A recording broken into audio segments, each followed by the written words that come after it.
ಸಿದ್ದರಾಮಯ್ಯ ಭೇಟಿ ಕೊಟ್ಟಿದ್ದಾರೆ. ನೌಶೀನ್ ಮತ್ತು ಜಲೀಲ್ ಕುಟುಂಬಕ್ಕೆ ಸಿದ್ದರಾಮಯ್ಯ ಸಾಂತ್ವನ ಹೇಳಿದ್ದಾರೆ. ಮತ್ತೊಂದು ಕಡೆ ಕೇರಳ ಕಾಂಗ್ರೆಸ್ ಶಾಸಕರು ಸಂಸದರ ನಿಯೋಗ ಕೂಡ ಇದೇ ಸಂದರ್ಭದಲ್ಲಿ ಮೃತರ ಮನೆಗೆ ಭೇಟಿ ಕೊಟ್ಟಿದೆ. ಅವರು ಕೂಡ ಸಾಂತ್ವನ ಹೇಳೋದಕ್ಕೆ ಅಲ್ಲಿಗೆ ಬಂದಿದ್ದಾರೆ. ಸಿದ್ದರಾಮಯ್ಯ ಇವತ್ತು ಮಂಗಳೂರಿಗೆ ಭೇಟಿ ಕೊಟ್ಟಿದ್ದಾರೆ. ಯುಟಿ ಖಾದರ್, ಜಮೀರ್ ಅಹಮದ್ ಸೇರಿದಂತೆ ಅನೇಕರು ಅವ್ರ ಜೊತೆ ಇದ್ದಾರೆ. ನನ್ನ ತಾಯಿಯ ಮಗ ಅನಾಥರಾಗಿ ಯಾರು ಆಗಬಾರ್ದು. ತುಂಬಾ ಹೀಗೆ ಆದ್ರೆ ಹೇಗೆ ಸರ್? ನಾವು ಜೀವನ ಮಾಡುದು ಹೇಗೆ? ನಾವು ಊಟ ತಿನ್ನುವುದು ಹೇಗೆ? ಯಾವುದೇ ಹೋರಾಟಕ್ಕೆ ಅವಕಾಶ ಇಲ್ಲ ಇಲ್ಲಿ. ಹೀಗೆ ಆದ್ರೆ ನಮ್ಗೆ ಉಳಿಗಾಲವೇ ಇಲ್ಲ ಈ ಭಾರತ ದೇಶದಲ್ಲಿ. ಹಾಗೆ ಆಗಿದೆ ಸರ್.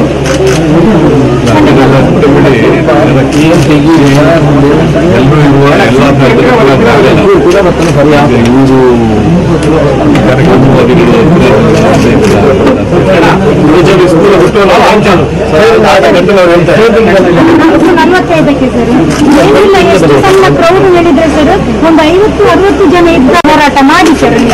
ಯಾಕಂದ್ರೆ ನನ್ನ ಈ ಮಕ್ಕಳು ಅನಾಥರಾದ ಹಾಗೆ, ನನ್ನ ತಾಯಿಯ ಮಗ ಅನಾಥರಾದ ಹಾಗೆ ಯಾರು ಆಗಬಾರ್ದು. ತುಂಬಾ ಹೀಗೆ ಆದ್ರೆ ಹೇಗೆ ಸರ್? ನಾವು ಜೀವನ ಮಾಡುದು ಹೇಗೆ? ನಾವು ಊಟ ತಿನ್ನುವುದು ಹೇಗೆ? ಯಾವುದೇ ಹೋರಾಟಕ್ಕೆ ಅವಕಾಶ ಇಲ್ಲ ಇಲ್ಲಿ. ಹೀಗೆ ಆದ್ರೆ ನಮ್ಗೆ ಉಳಿಗಾಲವೇ ಇಲ್ಲ ಈ ಭಾರತ ದೇಶದಲ್ಲಿ. ಹಾಗೆ ಆಗಿದೆ ಸರ್.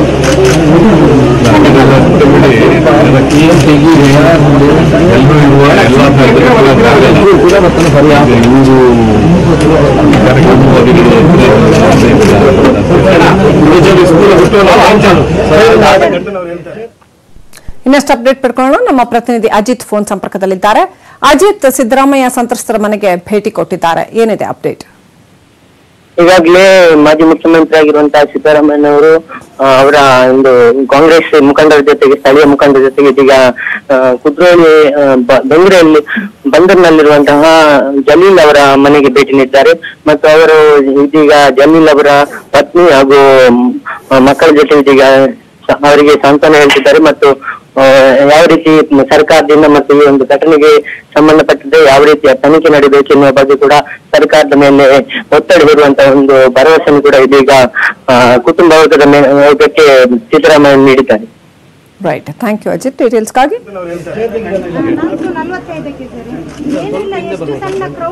ಮಾಜಿ ಸಿಎಂ ಸಿದ್ದರಾಮಯ್ಯ ಇವತ್ತು ಮಂಗಳೂರಿಗೆ ಹೋಗಿದ್ದಾರೆ. ಅಲ್ಲಿ ಮೃತ ಜಲೀಲ್ ಮನೆಗೆ ಭೇಟಿ ಕೊಟ್ಟಿದ್ದಾರೆ.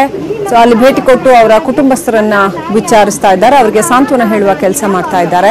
ಸಾಕಷ್ಟು ಆಕ್ರೋಶಗೊಂಡು ಅವರ ಕುಟುಂಬಸ್ಥರು ನಡೆದಂತಹ ಘಟನೆಯನ್ನ ಅವರಿಗೆ ವಿವರಿಸಿದ್ದನ್ನ ಗಮನಿಸಬಹುದು. ಅವರನ್ನ ಸಂತೈಸೋ ಕೆಲಸವನ್ನ ಸಿದ್ದರಾಮಯ್ಯ ಮಾಡ್ತಾ ಇದ್ದಾರೆ. ಜೊತೆಗೆ ಪಕ್ಕದಲ್ಲೇನೆ ಕೇರಳದ ಒಂದಷ್ಟು ಮಂದಿ ಕಾಂಗ್ರೆಸ್ ಶಾಸಕರು ಹಾಗೂ ಸಂಸದರುಗಳ ನಿಯೋಗ, ಅಲ್ಲಿನ ಸುತ್ತಮುತ್ತಲ ಭೂಭಾಗದ ಶಾಸಕರು ಸಂಸದರ ನಿಯೋಗ ಇದೇ ಸಂದರ್ಭದಲ್ಲಿ ಕೂಡ ಅವರ ಮನೆಗೆ ಆಗಮಿಸಿದೆ. ಸಂತ್ರಸ್ತರ ಮನೆಗೆ ಆಗಮಿಸಿ ಸಮಾಧಾನ ಹೇಳುವ, ಸಾಂತ್ವನ ಹೇಳುವ ಕೆಲಸವನ್ನ ಇವರು ಕೂಡ ಮಾಡಿದ್ದಾರೆ.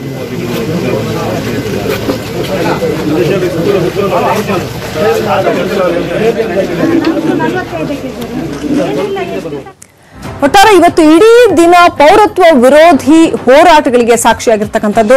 ಸಾಕಷ್ಟು ಕಡೆ ರಾಜ್ಯದ ಎಲ್ಲೆಡೆ, ಅದು ಭಟ್ಕಳ ಇರಬಹುದು ಅಥವಾ ಬೀದರ್ ಇರಬಹುದು, ಕನಕಪುರ, ಅಮ್ಮವಾರಿ ಪೇಟೆ, ಚಾಮರಾಜನಗರ, ಮಡಿಕೇರಿ, ರಾಮನಗರ, ಕೋಲಾರ, ಕಾರವಾರ, ಇನ್ನು ಅನೇಕ ಕಡೆಗಳಲ್ಲಿ ಇವತ್ತು ಯಾವ ರೀತಿಯಲ್ಲಿ ಹೋರಾಟ ನಡೀತು ಅನ್ನೋದನ್ನ ನೋಡ್ತಾ ಇದ್ದೀರಿ.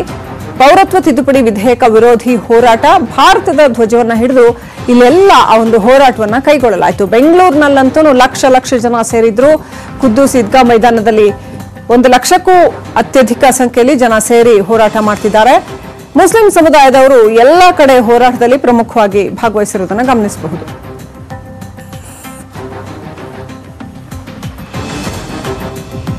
ಕಾರವಾರ, ರಾಮನಗರ, ಕನಕಪುರ, ಚಾಮರಾಜನಗರ, ಮಡಿಕೇರಿ, ಬೀದರ್, ಕೋಲಾರ, ಹಲವು ಕಡೆಗಳಲ್ಲಿ ಇವತ್ತು ಈ ಒಂದು ಪ್ರತಿಭಟನೆ ನಡೀತು. ಇದು ಬೆಂಗಳೂರಿನ ದೃಶ್ಯಗಳನ್ನ ನೋಡ್ತಾ ಇದ್ರೆ ಬೆಂಗಳೂರಿನಲ್ಲಿ ಎಷ್ಟು ದೊಡ್ಡ ಮಟ್ಟದಲ್ಲಿ ಜನ ಸೇರಿದ್ದಾರೆ ಅಂತ ಕಣ್ಣು ಹಾಯಿಸಿದಷ್ಟು ದೂರಕ್ಕೆ ಇಲ್ಲಿ ಜನ ಸೇರಿದ್ದಾರೆ. ಹಾಗೇನೆ ಮುಸ್ಲಿಂ ಮುಖಂಡರುಗಳು, ಪ್ರಗತಿಪರ ಸಂಘಟನೆಗಳ ಮುಖಂಡರುಗಳು, ಇವರೆಲ್ಲರೂ ಕೂಡ ಬೆಳಗಿನಿಂದನೂ ಕೂಡ ಮಾತನಾಡ್ತಾ ಇದ್ದಾರೆ. ಬೃಹತ್ ವೇದಿಕೆಯನ್ನು ನಿರ್ಮಾಣ ಮಾಡಲಾಗಿದೆ. ಈದ್ಗಾ ಮೈದಾನದಲ್ಲಿ ಬೆಳಗ್ಗೆಯಿಂದನೂ ಬಂದು ಸೇರ್ತಾ ಇರ್ತಕ್ಕಂಥ ಜನಸಂದಣಿ ಹಾಗೇ ಇದೆ, ಇನ್ನಷ್ಟು ಹೆಚ್ಚಾಗ್ತಾ ಇದೆ. ಮತ್ತೊಂದು ಕಡೆ ಮೇಕ್ರಿ ಸರ್ಕಲ್ ಹತ್ರ, ಜಯಮಹಲ್ ಟಿವಿ ಟವರ್ ಅಲ್ಲೆಲ್ಲ ಸಿಕ್ಕಾಪಟ್ಟೆ ಟ್ರಾಫಿಕ್ ಜಾಮ್ ಆಗಿದೆ. ಈಗ ಬರ್ತಾ ಇರ್ತಕ್ಕಂಥ ಅಪ್ಡೇಟ್ ಪ್ರಕಾರ ಬೆಂಗಳೂರಿನ ಈದ್ಗಾ ಮೈದಾನದಲ್ಲಿ ನಡೀತಾ ಇದ್ದಂತಹ ಸಮಾವೇಶ ಮುಕ್ತಾಯ ಆಗಿದೆ. ವಸಂತನಗರ ಮೇಕ್ರಿ ಸರ್ಕಲ್ ಸುತ್ತ ಒನ್ಸ್ ಅಗೇನ್ ಟ್ರಾಫಿಕ್ ಜಾಮ್. ಇಷ್ಟು ಲಕ್ಷ ಜನ ಇಲ್ಲಿಂದ ಹೊರಟಿದ್ದಾರೆ. ಸೊ ಸಿಕ್ಕಾಪಟ್ಟೆ ಟ್ರಾಫಿಕ್ ಜಾಮ್ ಆಗಿದೆ. ಬೆಂಗಳೂರಿನಲ್ಲಿ ಈದ್ಗಾ ಮೈದಾನದ ಸಮಾವೇಶ ಏನ್ ನಡೀತಾ ಇತ್ತು, ಈಗ ಸಮಾವೇಶ ಮುಕ್ತಾಯವಾಗಿದೆ. ಇನ್ನು ಲಕ್ಷ ಜನ ಇಲ್ಲಿಂದ ಹೊರ ಹೊರಟಿದ್ದಾರೆ. ಖುದ್ದು ಸಹ ಮೈದಾನದಿಂದ ಹೊರ ಹೊರಟಿದ್ದಾರೆ. ವಸಂತನಗರ ಮೇಕ್ರಿ ಸರ್ಕಲ್ ಈ ಭಾಗದಲ್ಲಿ ಸಿಕ್ಕಾಪಟ್ಟೆ ಟ್ರಾಫಿಕ್ ಜಾಮ್ ಆಗಿದೆ. ನೋಡ್ತಾ ಇದ್ದೀರಿ, ಯಾವ ರೀತಿ ಘೋಷಣೆಗಳನ್ನ ಕೂಗ್ತಾ ಇಲ್ಲಿಂದ ಜನ ಹೊರಗಡೆ ಹೋಗ್ತಾ ಇದ್ದಾರೆ ಅನ್ನೋದನ್ನ ನೋಡ್ತಾ ಇದ್ದೀವಿ. ಅಲ್ಲಿ ಸೆಕ್ಯೂರಿಟಿ ಎಲ್ಲರನ್ನು ಚೆಕ್ ಮಾಡಿ ಹೊರಗಡೆ ಬಿಡ್ತಾ ಇದ್ದಾರೆ.